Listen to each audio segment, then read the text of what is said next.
My fellow Americans, I want to speak to you tonight about the need for us to lower the temperature in our politics. And to remember, while we may disagree, we are not enemies. We're neighbors, we're friends, co-workers, citizens, and most importantly, we're our fellow Americans. We must stand together. Yesterday's shooting at Donald Trump's rally in Pennsylvania calls on all of us to take a step back, take stock of where we are, how we go forward from here. Thankfully, former Trump is not seriously injured. I spoke with him last night. I'm grateful. He's doing well, and Jill and I keep him and his family in our prayers. We also extend our deepest condolences to the family of the victims who was killed. Corey was a husband, a father, a volunteer firefighter, a hero, sheltering his family from those bullets. We should all hold his family and all those injured in our prayers. Earlier today, I spoke about an ongoing investigation. We do not know the motive of the shooter yet. We don't know his opinions or affiliations.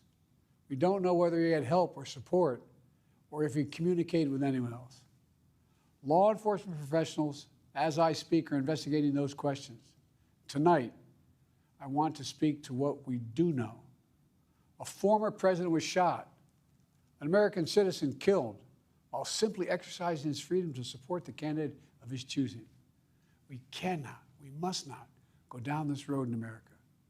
We've traveled it before throughout our history. Violence has never been the answer, whether it's with members of Congress of both parties being targeted and shot, or a violent mob attacking the Capitol on January 6th, or a brutal attack on the spouse of former Speaker of the House, Nancy Pelosi, or information and intimidation on election officials, or the kidnapping plot against the sitting governor, or an attempted assassination on Donald Trump. There is no place in America for this kind of violence, or for any violence ever. Period. No exceptions. We can't allow this violence to be normalized. You know, the political record in this country has gotten very heated. It's time to cool it down. We all have a responsibility to do that. Yes, we have deeply felt strong disagreements. The stakes in this election are enormously high. I've said it many times that the choice in this election we make in this election is going to shape the future of America and the world for decades to come. I believe that with all my soul. I know that millions of my fellow Americans believe it as well. And some have a different view as to the direction our country should take.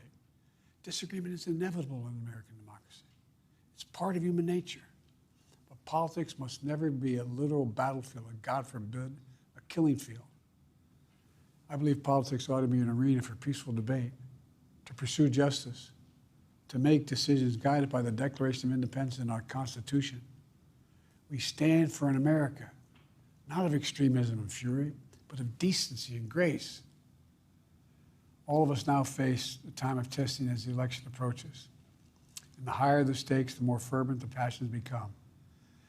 This places an added burden on each of us to ensure that no matter how strong our convictions, we must never descend into violence. The Republican convention will start tomorrow.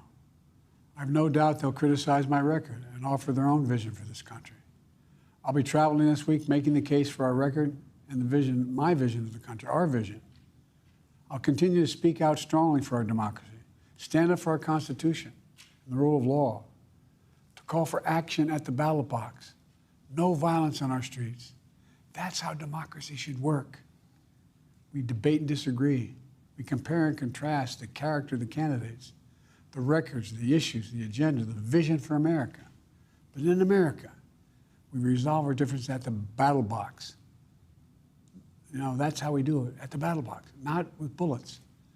The power to change America should always rest in the hands of the people, not in the hands of a would-be assassin. You know, the path forward through competing visions of the campaign should always be resolved peacefully, not through acts of violence. You know, we're blessed to live in the greatest country on earth, and I believe that with every soul, every power of my being. So tonight, I'm asking every American to recommit, to think about it. What's made America so special?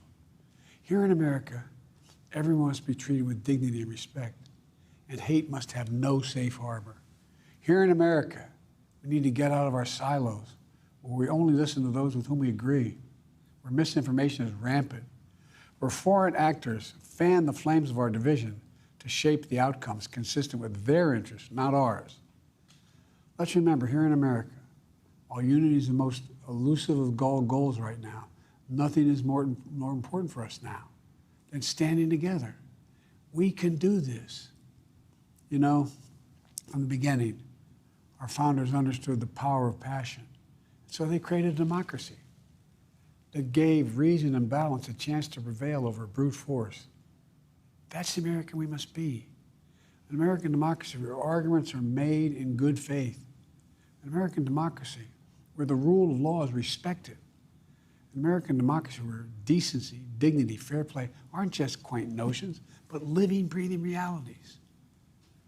We owe that to those who come before us, to those who gave their lives for this country. We owe that to ourselves. We owe it to our children and our grandchildren. Look, let's never lose sight of who we are. Let's remember we are the United States of America. There is nothing beyond our capacity when we do it together. God bless you all, and may God protect our troops.